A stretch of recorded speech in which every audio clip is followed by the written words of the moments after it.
तो ये है नेटवर्क थ्योरम या नेटवर्क एनालिसिस एंड सिंथेसिस के 100 MCQs. Superposition theorem can applied to only, तो केवल और केवल लीनियर एलिमेंट पे ही लगता है और जो बायलेटरल होते हैं उन्हीं पे लगा सकते हैं सुपरपोजिशन थ्योरम। तो मेनली क्या है कि पैसिव या नॉन लीनियर एलिमेंट पे नहीं लगेगा। नाइन्थ है the energy stored will be least in. Energy stored की अगर बात करें तो सबसे ज़्यादा सबसे कम किसके अंदर होगी। तो पहली बात हमें पता है कि एनर्जी स्टोरिंग एलिमेंट हमारे कौन कौन से होते हैं, कैपेसिटर, रजिस्टर, तो इंडक्टर, इनके अंदर होगी। पर रजिस्टर के अंदर सबसे कम होगी। तो कॉयल क्या है, इंडक्टर होगी, कैपेसिटर में होगी, और सेम एनर्जी स्टोर्ड सब में होगा ऐसा नहीं होता, ठीक है। तो लीस्ट एनर्जी की बात करें तो वो रजिस्टर में होगा। फिर आते हैं सेकंड पे, to neglect a voltage source. एक वोल्टेज सोर्स का नेग्लेक्ट करने के लिए हम क्या करें, the terminals across the sources are short circuited. तो वोल्टेज सोर्स अगर है और अगर हमने उससे ऐसे शॉर्ट सर्किट कर दिया तो इस केस में क्या है, उसको हम नेग्लेक्ट कर सकते हैं। बाकी हमारा सर्किट ऐसे चल रहा है या फिर ऐसे कुछ भी है, तो अगर ये चीज़ हमने कर दी तो हमने उसको नेग्लेक्ट कर दिया। ऐसी करंट सोर्स के संग क्या होता है, उसको ओपन कर देते हैं।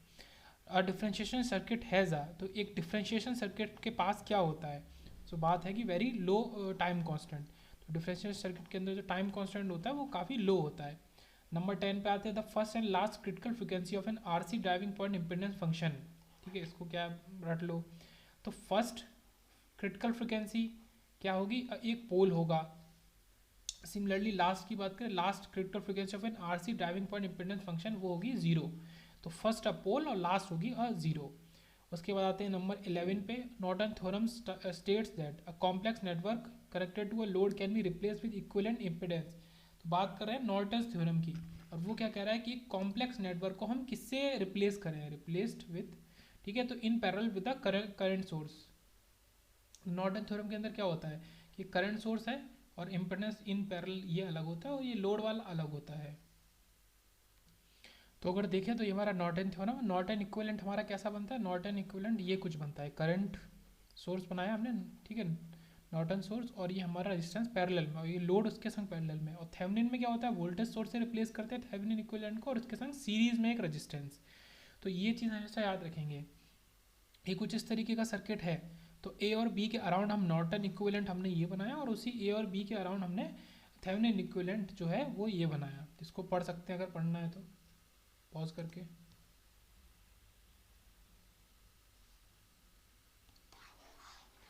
उसके बाद आते हैं नॉर्टन थ्योरम वाला हो गया कि इसके संग क्या, कॉम्प्लेक्स नेटवर्क को एक in parallel with a current source हम बना देंगे। उसके बाद आते हैं नंबर 4 पे, applications of Norton theorem to a circuit yields. तो नॉर्टन थ्योरम क्या यील्ड करता है, एक current source, equivalent current source with impedance in series. So ये यहाँ पे होगा ए वाला, ये गलत है, ठीक है। सीरीज की बात हमने अभी देखी है नहीं, पैरेलल होगा। तो नॉर्टन में पैरेलल होगा और इम्पिडेंस, और थेवेनिन में हमारा सीरीज में होगा इम्पिडेंस थेवेनिन वोल्टेज सोर्स के। उसके बाद आते हैं नंबर 12 पे, superposition theorem is based on the concept of, तो लीनियरिटी और होमोजीनिटी दो चीज़ों पे बेस्ड है। सो ये हमारा करंट क्या, करेक्ट ऑप्शन क्या होगा, लीनियरिटी। अब यहाँ पे हमारा ड्यूअलिटी नहीं, रेसिप्रोसिटी नहीं, ये रेसिप्रोसिटी तो थ्योरम है और नॉन लीनियरिटी नहीं। फिर आते हैं फिफ्थ पे, which of the following theorem is not applicable. ठीक है, not applicable for both linear and non linear circuits. तो कौन सी थ्योरम है जो दोनों ही सर्किट पे एप्लीकेबल नहीं होती है। तो बात यहाँ पे नन ऑफ दीज है, पर इसमें से कुछ थ्योरम्स है इसलिए डाउट लिखा हुआ है जो केवल और केवल लीनियर पे ही अप्लाई होती हैं, जैसे सुपरपोजिशन थ्योरम।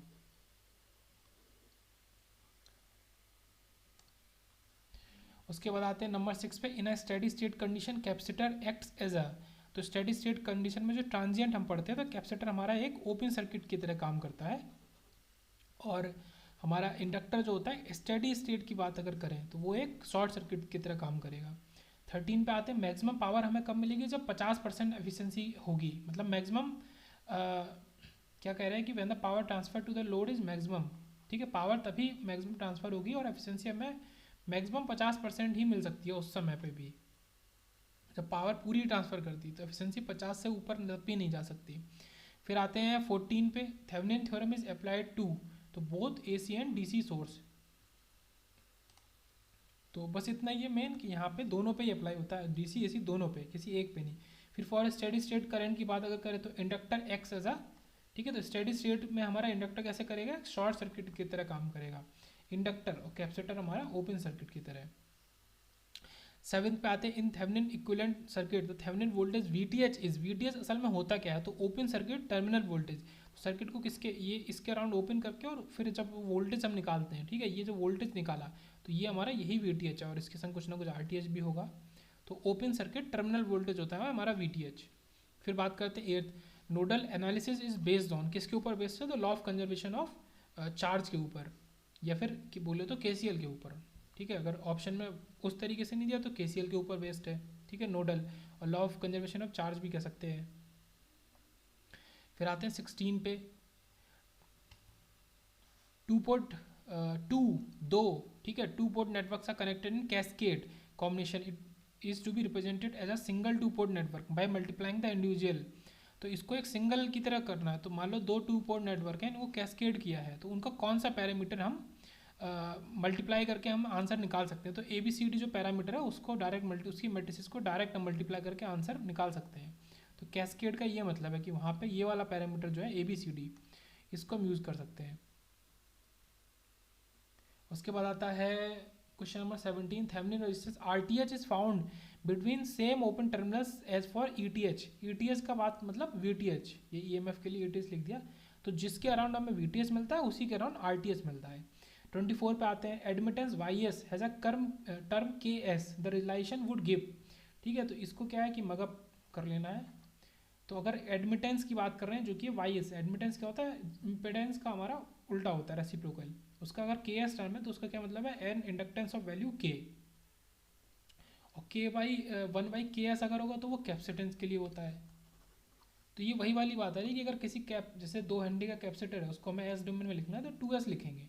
तो जो के एस लिखा है तो एन इंडक्टेंस ऑफ वैल्यू के, तो मगअप करने की भी ज़रूरत नहीं है। खैर, उसके बाद आते हैं 25 पे, for attenuation of high frequencies we should use, हमें क्या यूज़ करना चाहिए, तो शंट कैपेसिटेंस यूज़ करना चाहिए हाई फ्रिक्वेंसी को घटाने के लिए।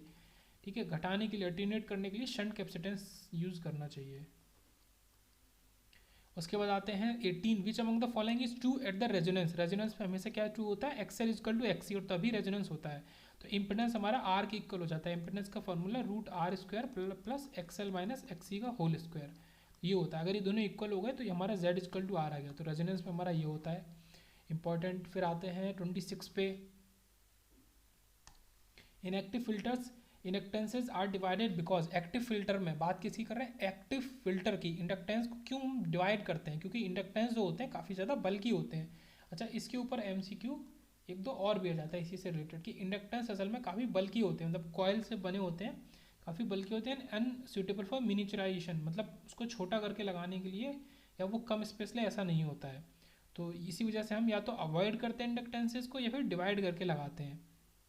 19 पे आते हैं, विच of the following is a dynamic element. तो कौन से डायनेमिक एलिमेंट है, तो आर तो नहीं है, ऑब्वियस सी बात है। अब एल भी हो सकता है, और आर यहाँ पे आ गया तो ये नहीं है। तो एल एंड सी दोनों ही हमारे डायनेमिक एलिमेंट है, क्योंकि चार्ज को स्टोर करते हैं, एज अ करंट सोर्स और एज अ वोल्टेज सोर्स ये बिहेव करते हैं कभी कभी। 27 पे आते हैं, by which of the following elements transient will not occur. थोड़ा सा स्पेस ले लेते हैं, ट्रांजिएंट किससे नहीं होगा, तो पता है कि एल और सी से होगा, क्योंकि दोनों एनर्जी स्टोरिंग एलिमेंट है, आर से नहीं होगा, तो ईजी है।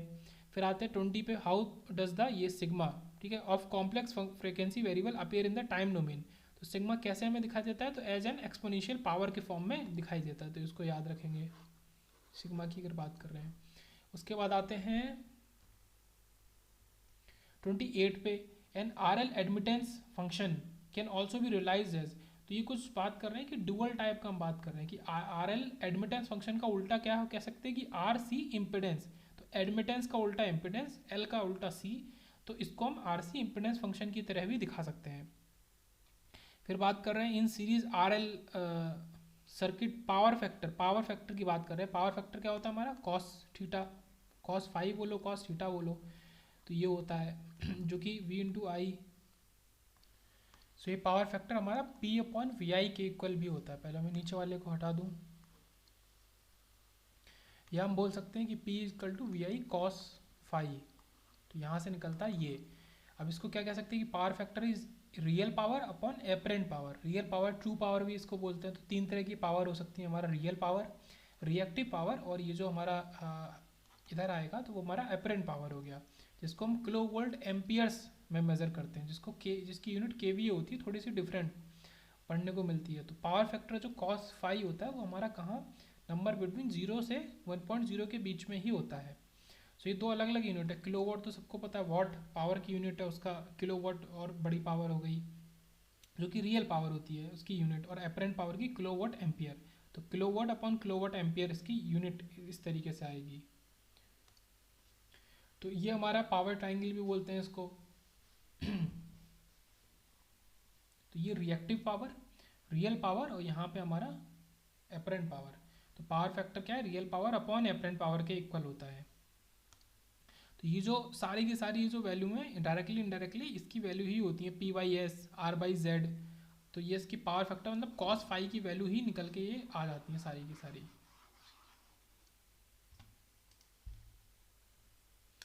उसके बाद आते हैं 28 पे। 28 हो गया, ठीक है, ये हो गया। 29 अ टर्मिनल विच वेयर 3 और मोर ब्रांचेस मेट, तो उसको हम नोड कहते हैं। जैसे कि अगर एक ये है और एक ये है, ये हमारा कुछ सर्किट है। अब ये जो टर्मिनल है ये नोड तो नहीं होगा, यहाँ पे दो हैं, दो से ज़्यादा अगर मैं यहाँ से एक और रजिस्टेंस निकाल दूँ तो अब ये क्या हो गया, ये एक हो गया नोड। तो जहाँ तीन या तीन से ज़्यादा ब्रांचेस मेट करें तो वो नोड होता है हमारा। Permeability is analogous to conductivity, ये याद रखेंगे हमेशा। परमेबिलिटी जो होता है वो कंडक्टिविटी के एनालॉगस ही होता है हमारा। उसके बाद 22 डीसी वोल्टेज सोर्स है, मेन ये देखते हैं। DC voltage drops entirely across the, ठीक है, डीसी वोल्टेज जो होगा तो वो किसके अक्रॉस ड्रॉप करेगा पूरा। अच्छा, एक बहुत ही फेमस स्टेटमेंट है कि कैपेसिटर ब्लॉक्स डीसी। अगर तीन वर्ड का सबसे फेमस सेंटेंस की बात करें जाए जो इलेक्ट्रिकल इलेक्ट्रॉनिक से रिलेटेड है, तो कैपेसिटर ब्लॉक्स डीसी। तो डीसी को ब्लॉक कर देता है, आगे नहीं जाने देता। इसका मतलब क्या है कि पूरा डीसी वोल्टेज किसके अराउंड ड्रॉप हो रहा है, कैपेसिटर के अराउंड ड्रॉप हो रहा है। विच of the following is a bilateral element. तो बाइलेटरल एलिमेंट हमसे पूछा है, तो हमारा CL/R तीनों बाइलेटरल है। तो वोल्टेज सोर्स तो नहीं है, करंट सोर्स नहीं है, और फिर बचा के कैपेसिटेंस। तो CL/R तीनों ही बाइलेटरल हैं। मतलब उसमें बाइलेटरल का क्या है कि इधर से करंट जाए इधर से जाए तो रेजिस्टेंस के कोई फ़र्क नहीं पड़ता, ठीक है। डायोड यूनिलेटरल है, मतलब आप इधर से भेजोगे तो अलग बात है, इधर से तो फिर अलग बात है। फिर आते हैं 31 पे। For occurrence of resonance which of the following elements are required. तो रेजोनेंस होने के लिए क्या होना जरूरी है, तो XL इजकल टू XC होना जरूरी है, मतलब L और C दोनों का होना जरूरी है। 38 under resonance condition the phase angle between voltage phase and current phase. तो रेजोनेंस कंडीशन के टाइम पे क्या होता है, XL इजकल टू SC, मतलब एंगल नहीं होता कुछ भी। तो वोल्टेज फेज और करंट दोनों एक ही फेज में होते हैं, 0 डिग्री उनका डिफरेंस होगा। ये याद रखेंगे रेजोनेंस के लिए। अच्छा, ये statement maximum power transfer theorem का है, पर एक बार रीड कर लेते हैं। Maximum power output is obtain from a network when the load resistance is equal to the output resistance. तो जो लोड रेजिस्टेंस होगा वो आउटपुट या सोर्स रेजिस्टेंस के हमारा इक्वल होगा, तभी हमें मैक्सिमम पावर मिलेगी।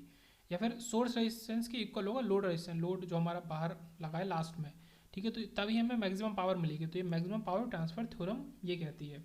39 पे the relation of a form K0/S in the impedance function will give, ये क्या देगा, ठीक है।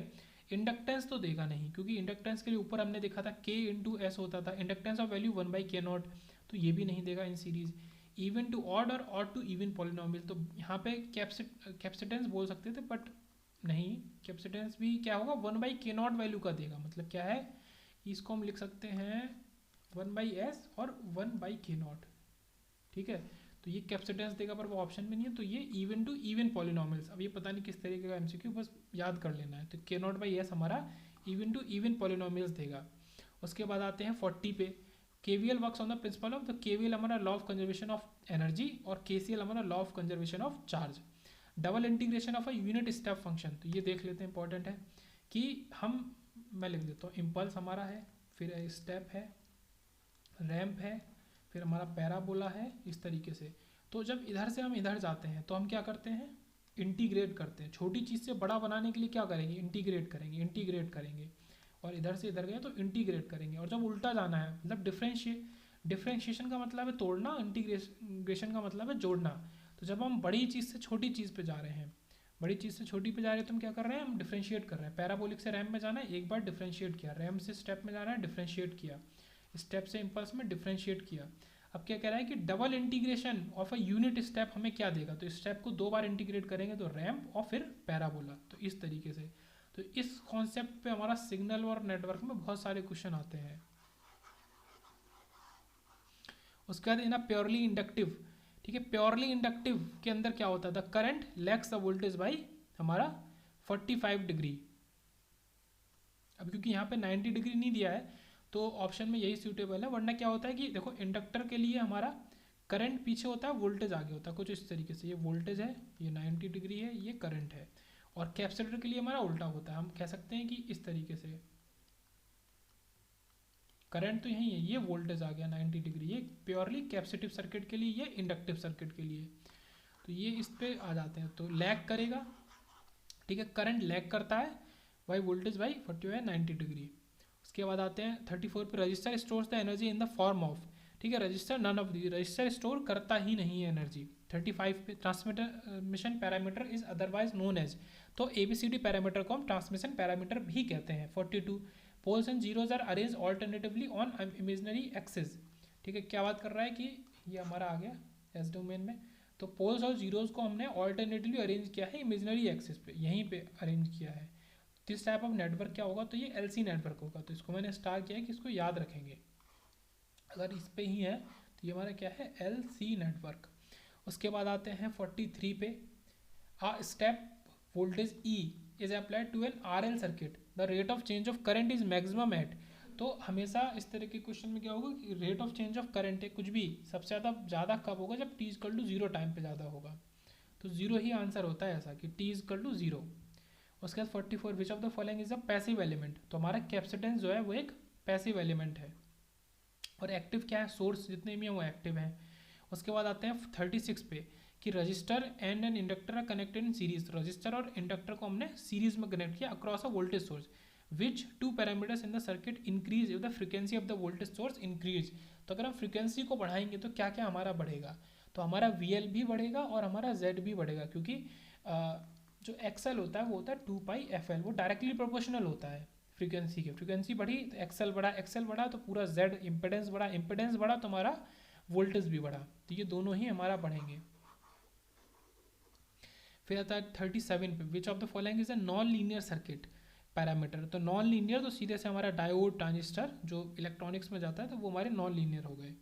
उसके बाद आते हैं 45 पे, in the practical voltage source terminal voltage can't be higher than the source voltage, तो एक प्रैक्टिकल वोल्टेज सोर्स की अगर बात करें जो टर्मिनल वोल्टेज होता है तो सोर्स वोल्टेज से ज़्यादा नहीं हो सकता, क्योंकि मतलब सोर्स वोल्टेज सारी ब्रांच में डिवाइड हो रहा है, तो वो किसी एक ब्रांच में उससे ज़्यादा हो ही नहीं सकता। मान लो कि 40 वोल्ट का ये वोल्ट सोर्स लगा है यहाँ पे सोर्स, ठीक है, ये बहुत सारी ब्रांच है, डिवाइड हो रहा है, तो 40 ही तो डिवाइड होगा ना, चाहे सीरीज हो चाहे पैरेलल हो, 40 से ज़्यादा तो कहीं पर वोल्टेज हो नहीं सकता, तो यही है मतलब 45 के अंदर। 37 हो गया 45। फिर आ रहे हैं transient are present in the circuit when circuit is having, या तो L हो या C हो या दोनों हो तो भी चलेगा, लेकिन ये ज़्यादा सूटेबल ऑप्शन है कि इधर L और C। उसके बाद आते हैं 54 पे, Thevenin impedance of an AC network in general क्या होता है, थेवेनिन इम्पीडेंस AC नेटवर्क का इधर R और L और R और C इन सीरीज होता है। वहाँ पे क्या होता है, वो Z होता है, उसको कुछ इस तरीके से डिनोट करते हैं, जो Z होता है ना, अभी Z किससे मिलके बना होता है, R प्लस JXL या इस तरीके से R प्लस JXC, ठीक है, तो या तो रजिस्टर के संग इंडक्टर या फिर रजिस्टर के संग कैपेसिटर, अगर AC की बात कर रहे हैं तो। और DC में तो हमारा होता ही नहीं है, तो वैल्यू सिंपल एक वैल्यू रहती है R की, तो या तो R के संग है या ये R के संग C। उसके बाद आता है 46 हो गया, a step voltage is applied to an RL series circuit at t is equal to 0, the current in the circuit is t is equal to 0 पे, तो RL सीरीज सर्किट है, टाइम अगर 0 तो अभी उसमें फ्लो होना शुरू ही नहीं हुआ, तो करंट सर्किट में अभी 0 ही होगी। 55 for high efficiency of the transfer of power internal resistance of the source should B, तो हाई एफिशिएंसी के लिए हमारा जो इंटरनल रेजिस्टेंस सोर्स का तो वो लेस देन होना चाहिए लोड रेजिस्टेंस से। तो हाई एफिशिएंसी के लिए क्या बात कर रहे हैं कि ज़्यादा एफिशिएंसी चाहिए, तो internal resistance of the source जो होना चाहिए तो वो लोड रेजिस्टेंस से हमेशा कम होना चाहिए, ठीक है, सोर्स का लोड से रेजिस्टेंस हमारा कम होना चाहिए।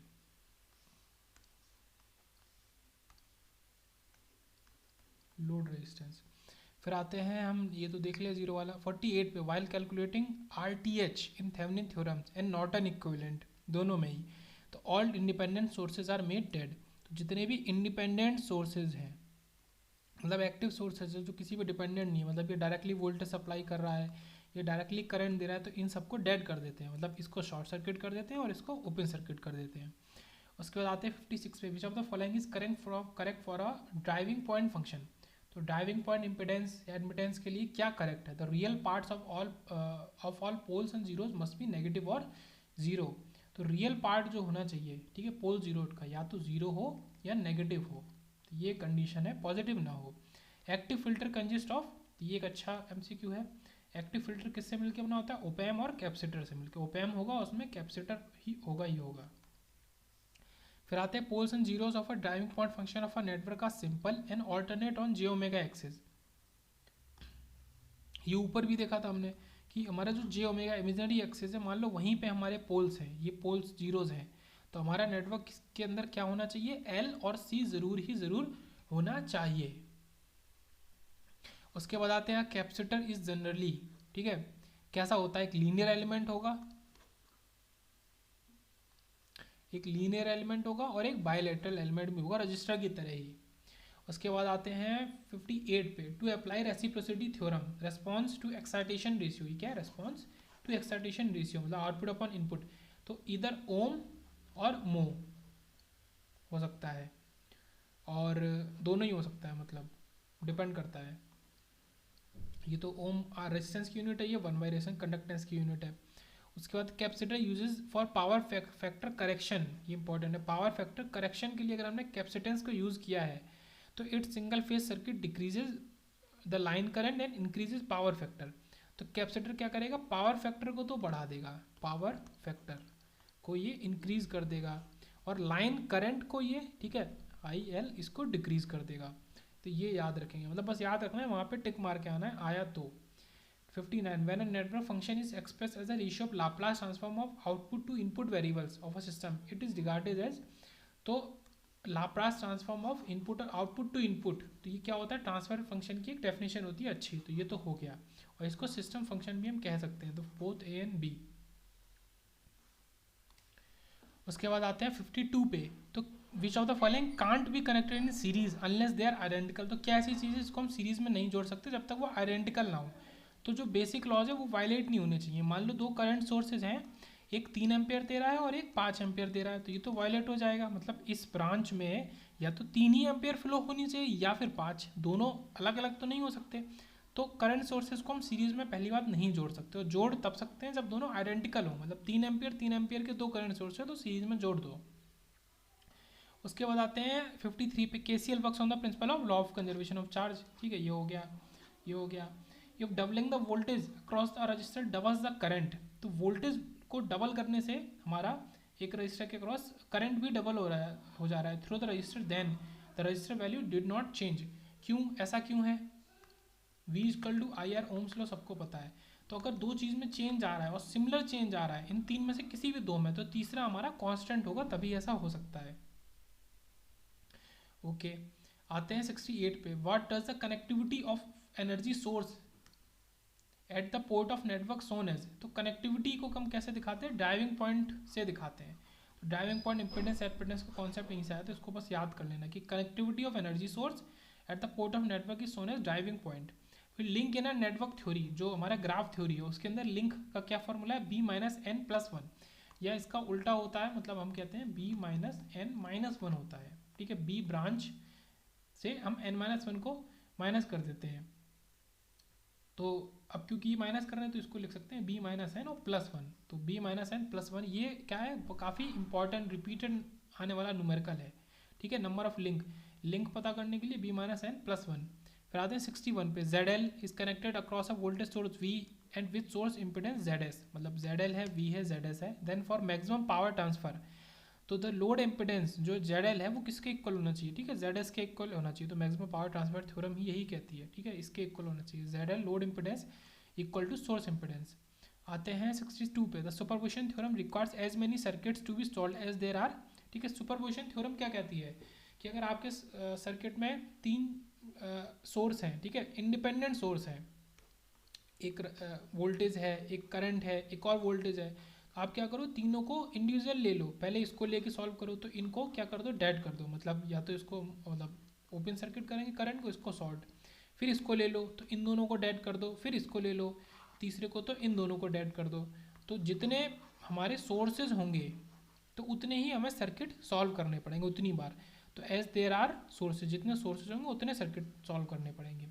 तो ये हो गया। For maximum transfer of power the internal resistance of the source should be equal to the load resistance. तो ये बार बार वही चीज़ आ रही है। उसके बाद आते हैं 63 पे, transfer admittance function is the ratio of Laplace transform of current and one port and voltage to the other port. तो ट्रांसफर एडमिटेंस की बात कर रहे हैं। एडमिटेंस क्या होता है, उल्टा होता है इम्पिडेंस का, जिसको हम वाई से डिनोट करते हैं एडमिटेंस को, और इम्पिडेंस हमारा जेड होता है। तो जेड क्या है, जेड एक तरीके का आर है, जो कि क्या होता है we upon I.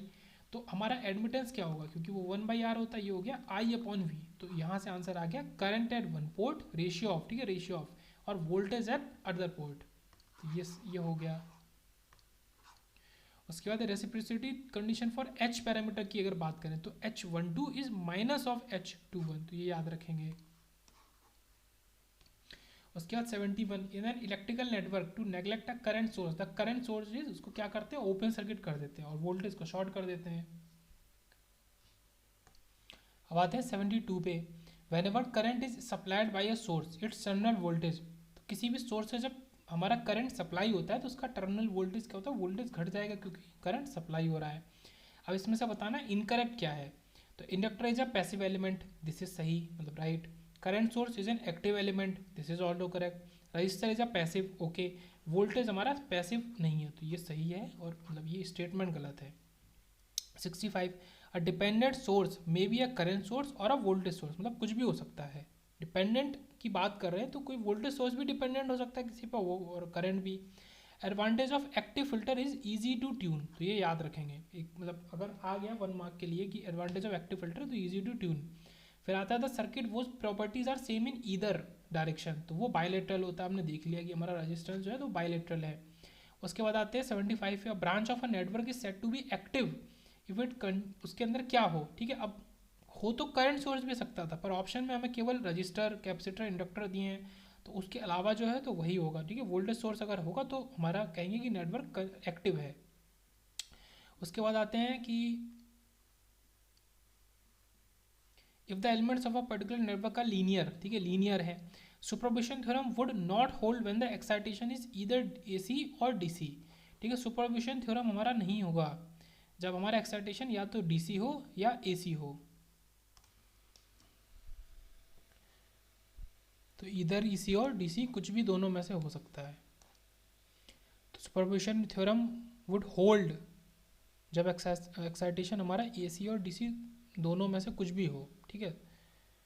Would hold बात कर रहा है ना कि ना होल्ड करे।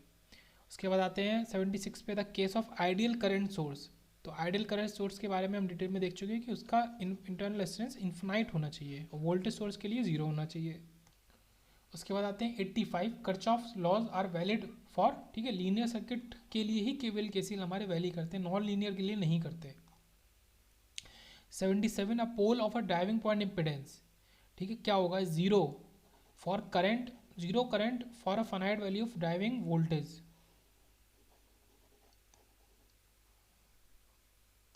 तो इसको तो क्या है कि मगअप कर लेना है। आते हैं, ये हो गया, ये हो गया, ये हो गया।